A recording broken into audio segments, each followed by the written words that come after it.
Kalau saya sih mengatakan di banyak media, saya bilang ini TSM, terstruktur, sistematis, dan masif. Ya bagaimana formula keputusan MK yang awalnya menolak gitu ya, tahu-tahu ada campur tangan ketuanya, tahu-tahu menerima. Kan logika apa yang digunakan? Muncul sentimen yang tidak bagus kepada Gibran, kepada Pak Jokowi, termasuk pada kubu Pak Prabowo. Seandainya dipaksakan menjadi cawapresnya Pak Prabowo ya udah kalah 2 kali. Lalu di situ juga ada PAN juga sudah kalah 2 kali. Pasti mereka akan hati-hati dalam konteks memilih cawapresnya itu. Pilihan Gibran ini, ya memang Gibran ini bukan siapa-siapa kalau saya melihat. Karena faktor ayahnya presiden saja, itu. Ya. Jadi rupanya Gibran ya Jokowi, representasi Jokowi. Kalau bukan anaknya presiden, nggak bakal dianggap juga oleh partai koalisi itu. Partai Golkar resmi berikan dukungan Gibran menjadi cawapres Prabowo di Pilpres 2024 nanti. Hal ini disampaikan langsung oleh Ketua Umum Golkar Airlangga Hartarto di Rapimnas Golkar. Gibran yang masih berusia 36 tahun diperbolehkan ikut kontestasi di Pilpres 2024 setelah Mahkamah Konstitusi memutuskan untuk mengizinkan kepala daerah maju sebagai calon wakil presiden meski berusia di bawah 40 tahun. Akankah Prabowo tetap pilih Gibran walaupun sentimen negatifnya tinggi padahal ada Erick Thohir dan Yusril di sana? Kami akan membahasnya bersama pengamat politik, Ujang Komarudin. Saksikan selengkapnya di Kacamata Channel. Assalamualaikum warahmatullahi wabarakatuh, para pemirsa Kacamata Channel. Kita kembali ke episode kedua, masih dengan bintang tamu kita, Bang Ujang. Siap, Bang Luki. Nah, ini menarik nih, kita ngobrol pada saat sesuatu belum jelas, tetapi di medsos semua udah jelas, ya kan? Bahwa Pak Prabowo itu nanti akan berpasangan sama Gibran. Nah, itu kan, kenapa begitu? Kenapa begitu? Karena kaosnya udah tercetak. Itu mungkin si tukang sablonnya bocorin itu. Nah, kita kan sudah lihat itunya ya. Tetapi di sisi lain di medsos juga kita perhatikan bahwa Erick sudah kesana kemari ngurus persyaratan gitu. Nah, pertanyaannya, jika kemudian Pak Prabowo sama Gibran, persoalannya kan banyak. MK itu juga kok ya tiba-tiba Gibran dapat karpet merah, itu juga aneh buat saya itu. Betul. Makanya kan ya bukan soal ininya lah, tapi ini tidak secara politik tidak lazim gitu loh. Betul. Iya kan? Betul, karena kelaziman itu perlu dalam politik itu agar masuk akal. Kalau tidak lazim, maka ditentang banyak orang. Seperti sekarang ini, sentimen negatif menjulang tinggi untuk Gibran. Sehingga apakah mungkin setelah kemarin tes case MK itu dijalankan, waduh, ini nggak mungkin ini, akhirnya pilih Erick. Apakah itu akan terjadi? Mungkin, Bang. Awalnya mungkin kan ada beberapa skema kan, ada beberapa skenario. Kan pilihannya kalau ada Gibran, ada Erick, katakanlah ada Hovifah, ada Yeni Wahid, ada Yusril kan, pasti akan diadu dulu kekuatan dan kelemahan masing-masing. Nah, kelihatannya yang awalnya prioritasnya Gibran. Kalau saya sih melihat awal itu kapan? Awal itu artinya ya ketika MK digugat lah. Oke. Ya itu kan udah arah-arahnya kan ke sana. Makanya saya tidak heran kalau gugatannya mengabulkan. Karena memang skemanya skema ke Gibran kan begitu. Saya banyak dikritik oleh yang lain, kok Kang Ujang sentimen katanya ke arahnya. Sangat jelas karena begini logika hukumnya. Kalau memang MK itu berjiwa negarawan ya, artinya kan kepentingannya untuk kepentingan masyarakat, bangsa dan negara, bukan untuk kepentingan keluarga Jokowi atau bukan untuk kepentingan Gibran.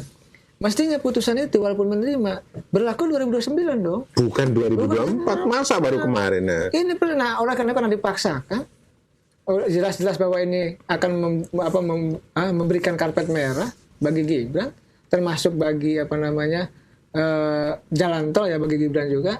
Makanya sudah muncul deklarasi-deklarasi di daerah itu kan, termasuk baligo, spanduk, billboard, semua kan itu kan bukan sesuatu yang ujuk-ujuk. Tidak mungkin tanpa di-reject. Betul, semua pasti desain by design. Soal siapa yang mendesain saya tidak tahu. Artinya kalau saya sih mengatakan di banyak media, saya bilang ini TSM, terstruktur, sistematis, dan masif.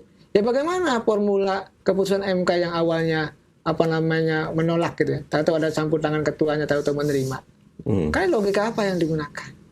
Lalu tadi keputusannya katakanlah meloloskan menerima gitu dengan narasi prase yang sudah saya dapat bocoran dari awal, pernah jadi kepala daerah. Itu dapat dapat bocoran dari pihak tertentu lah. Gitu.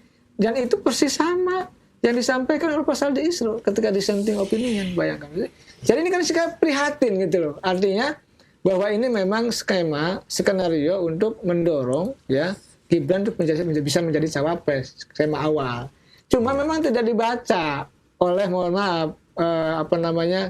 elit politik kubu Gibran bahwa bahwa hari ini muncul sentimen yang tidak bagus kepada Gibran, kepada Pak Jokowi, termasuk pada kubu Pak Prabowo. Seandainya dipaksakan menjadi cawapresnya Pak Prabowo Gibran itu. Ya ini kan pertarungan juga. Kalau dipaksakan ya resikonya yang namanya dipaksakan, namanya juga kawin paksa, bisa juga menjadi persoalan. Ini penyakit. Nah oleh karena itu ada cawapres lain, Pak Erik, misalkan ya, Pak Yusril, yang menggunakan ruang kesempatan yang belum tentu Gibran itu ya, yang punya sentimen negatif tinggi saat ini, ya untuk menjadi cawapres bisa. Cuma memang tantangannya Pak Erick Thohir ini saya melihat hanya dari Golkar. Golkar yang belum berkenan saya melihat kepada Pak Erick Thohir. Kenapa? Ya karena Golkar punya calon sendiri. Pak Erlangga maksudnya. Yang Pak Erlangga kalau diadu oleh dengan Pak Erick secara elektabilitas kan kalah. Karena Pak Erlangga partai besar, tapi masa dikalahkan oleh Pak Erick Thohir yang dia tidak punya partai, yang didukung oleh PAN saja. Iya. Artinya bergaining tinggi Golkar ini dikalahkan oleh Pak Erick Thohir. Ini yang masih menjadi tarik menarik. Oleh karena itu saya melihat ini menarik. Apakah nanti Gibran ataukah Erick Thohir? Saya melihat kompromi itu. Saya melihatnya begini, Bang. Pak Prabowo ya udah kalah 2 kali. Lalu di situ juga ada PAN. PAN juga sudah kalah 2 kali. Pasti mereka akan hati-hati dalam konteks memilih cawapresnya itu. Karena kubu lawan sudah jelas komposisinya, Anies Caimin dengan format koalisi yang mendukung partainya. Lalu Ganjar dengan Pak Mahfud juga sudah jelas. Artinya kalau salah memilih cawapres Pak Prabowo, ini bisa repot, bisa bahaya, bisa gagal lagi. Oleh karena itu harus hati-hati dalam konteks menentukan itu. Nah, pilihan Gibran ini, ya memang Gibran ini bukan siapa-siapa kalau saya melihat. Karena faktor ayahnya presiden saja, itu. Iya. Jadi rupanya Gibran ya Jokowi, representasi Jokowi. Kalau bukan anaknya presiden, nggak bakal dianggap juga oleh partai koalisi itu. Tetapi karena ini anaknya presiden, representasi ayahnya sebagai presiden, maka tadi didorong-dorong untuk dipastikan, katakanlah ya, diusahakan untuk menjadi cawapres. Nah, saya melihat yang bahaya bagi Prabowo adalah ketika pemaksaan itu terjadi.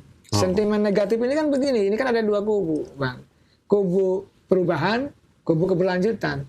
Nah, sentimen negatif MK ini kan merugikan kubu keberlanjutan. Nah, kalau ini terus terbusuk-busuki gitu ya dengan sendirinya, ya makanya akan naik ya 2 kubu yang lain. Ini yang harus dicatat oleh Pak Prabowo. Makanya Pak Prabowo kelihatannya sedang menimbang ya secara matang kalkulasi yang objektif untuk melihat siapa yang cocok mendampingi. Tapi bisakah Pak Prabowo menahan atau menolak dengan kata tidak ketika yang memaksakan itu Jokowi? Sulit menolak, agak sulit berat. menolak. Pertama, memang sudah skenario awal. Yang mengajukan gugatan kan diantaranya banyak dari Gerindra juga. Iya. Yang kedua, bukan hanya Pak Prabowo yang sulit menolak. PAN, Pak Zulhas, kalau Pak Jokowi punya keinginan, nggak mungkin menolak juga. Golkar juga, Pak Erlangga juga sama. Ini kan semuanya menteri-menteri kabinet Pak Jokowi. Iya semua, Pak Zulhas menterinya Pak Jokowi, Pak Erlangga juga menteri Pak Jokowi, Pak Prabowo juga menteri Pak Jokowi. Ini anak buah Pak Jokowi semua. Nah dalam konteks tertentu juga ketua umum partai ini kan Golkar dan PAN juga kan tersandra oleh berbagai macam. Contoh mohon maaf ya, Pak Erlangga, Pak Zulhas itu kan ya sekarang oleh kelompok tertentu didorong-dorong agar lemah, disandar oleh persoalan mohon maaf Pak Erlangga di kejaksaan. Kemarin Pak Zulhas dorong-dorong masalah gula. Betul. Walaupun mohon maaf belum tentu terlibat. Belum tentu juga ada masalah. Tetapi itu kan politik. Memang diciptakan. Nah, artinya Quote and quote ya. posisi lemah itu ya tidak akan berani untuk melawan dan menolak keinginan Iya. Pak Presiden, kalau saya melihatnya begitu.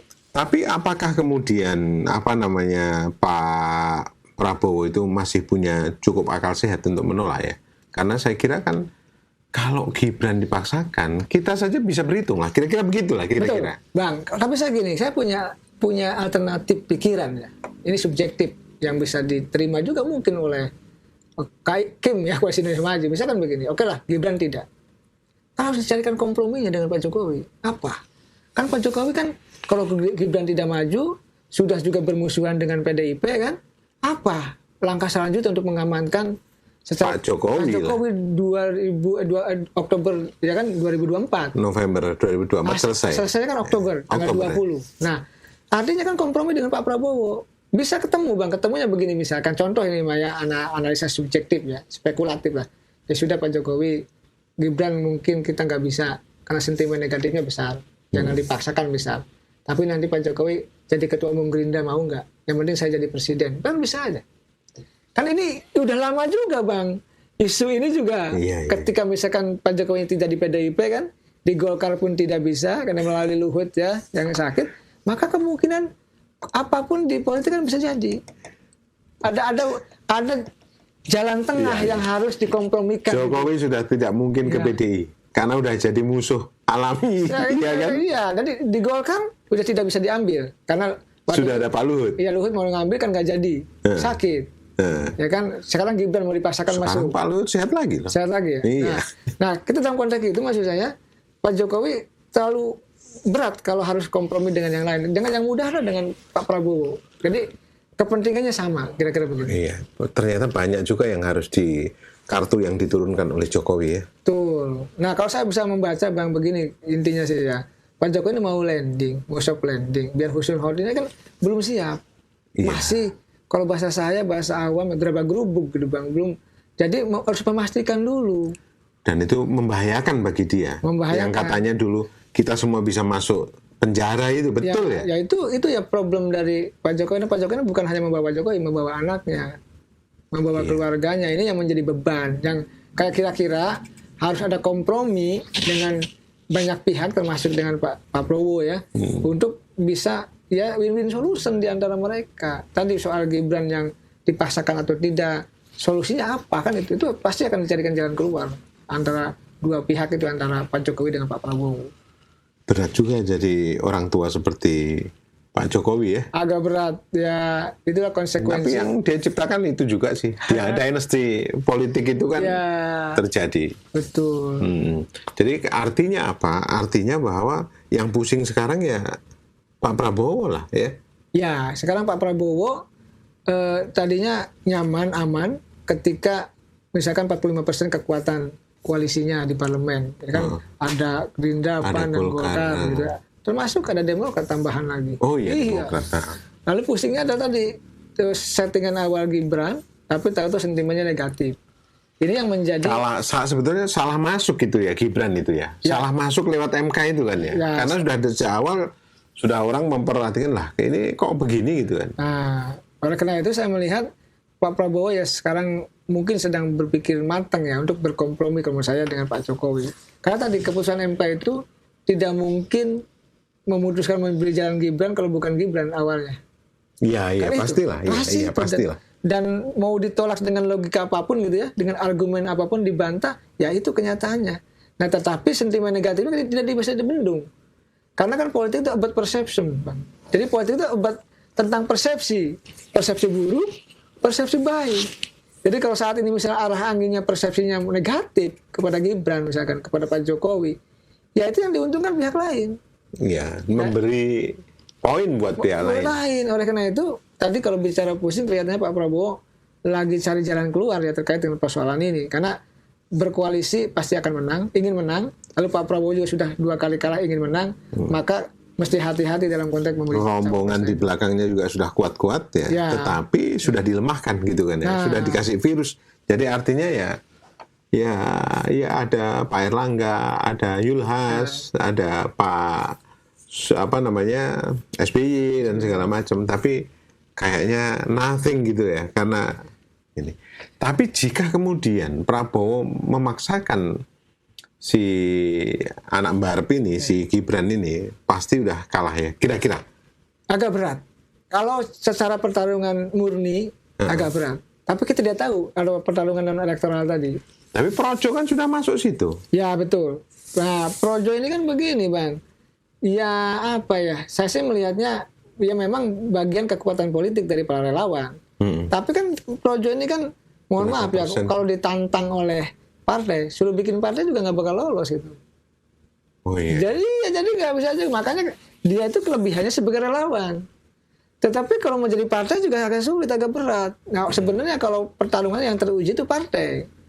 Oleh karena itu ya tadi memang relawan termasuk Projo menjadi kekuatan politik, tetapi kekuatan politik ini kan sebenarnya yang berbeda dengan partai, yang partai ini lebih apa ya, kalau menurut saya lebih bagus, lebih baik dalam konteks infrastruktur ke bawah itu. Jadi saya melihatnya Projo sudah ke Prabowo, lalu nanti Gibran masuk, ya lalu kekuatannya seperti apa? Ya ini yang harus dihadapi tantangan oleh Pak Prabowo adalah menghilangkan sentimen negatif di mata publik itu. Tapi tidak akan mudah itu. Iya, agak berat, tetapi kelihatannya kebutuhan Prabowo ini kan Jokowi. Iya betul. Ya. Kebutuhannya itu. Ya. Solarnya di situ. Pak Prabowo tahu persis 2 kali kalah sama Jokowi. Apakah kira-kira ada begini? Ini departemen yang menerima banyak duit ini kan Departemen Pertahanan ya. Misalnya saya hanya mengandalkan. Kenapa kok Pak Prabowo ini samina wa atona banget sama Pak Jokowi ya, gitu. Saling punya kartu. Mungkin Pak Jokowi punya kartunya Pak Prabowo. Prabowo juga punya kartunya Pak Jokowi. Atau mungkin ada persoalan-persoalan di Kemenhan yang kita tidak tahu. Ya kan, sehingga Prabowo ya sudahlah ikut aja ke Pak Jokowi gitu. Makanya itu kan kalau kita lihat bahwa kumpulannya Pak Prabowo CS ini kan ketua-ketua yang sudah disandera oleh masalah-masalah itu. Ya iya, kalau Pak Erlangga iya, Pak Zulhas iya. Kalau bahasanya elit yang lain itu begini, partai-partai politik itu banyak katanya yang di lehernya itu ada bom. Jadi tinggal diledakkan aja katanya, ya kan. Jadi kalau tidak nurut itu tinggal diledakkan. Itu kan sebuah fenomena kenyataan yang sejatinya kenapa posisi ketua partai itu lemah. Nah, kira-kira begitu. Ya. Saya kemudian kalau gitu itu melihat begini. Kenapa Pak Jokowi juga ke luar negeri, ke Cina, dan kemudian ini deklarasinya mundur-mundur itu kan, Pak Prabowo itu. Sehingga wah, sangat berarti banget buat Pak Prabowo sangat gitu. Berarti. Satu menunggu presiden, yang kedua menunggu Pak Zulhas. Iya, Pak Zulhas ke luar negeri ketua umum partai, jadi itu yang kelihatannya ditunggu oleh Pak Prabowo. Luar biasa ya. Ya teman-teman, pemirsa sekalian, kalau kita lihat bahwa memang ya susah jadi ketua partai itu. Ketua partai itu memang ya mau kayak malaikat juga nggak bisa, karena ini luar biasa. Dan sebetulnya ini adalah babak pertama dari pertarungan antara Megawati dan Jokowi. Ya, gitu ya. Kira-kira seperti itu. Gitu ya. Karena the next kita tidak tahu apa yang akan terjadi, dan akan banyak korban kelihatannya. Kalau dua dewa sudah ya nunggu aja lah. Tapi ya itu ya mereka yang ini, yang yang berancang-ancang. Karena kemarin itu kelihatannya kemarahan Bu Mega waktu ngelantik mendeklarasikan Pak Ganjar sama Pak Mahfud kan kelihatan banget itu siapa yang dituju. Puan juga ngomong, tanya aja sendiri ke Pak Jokowi mau dukung ini atau apa gitu kan ya. Jadi itu sesuatu tanda yang bisa dimengerti. Yang tidak boleh dimengerti adalah Indonesia harus maju gitu kan ya, harus maju meskipun sekarang udah porak-poranda. Banyak orang mengatakan bahwa harga beras sudah kayak gini dan segala macam. Apapun rakyat susah. Dan tidak butuh ini sebetulnya pemilu yang luar biasa mahal. Baik, terima kasih atas perhatiannya. Kita akan masuk nanti ke episode ketiga tentang Anies dan Muhaimin. atau amin. Jadi nanti yang sudah banyak diharapkan orang, tapi kita lihat sebetulnya bagaimana kekurangan dan kelebihannya. Terima kasih. Assalamualaikum warahmatullahi wabarakatuh.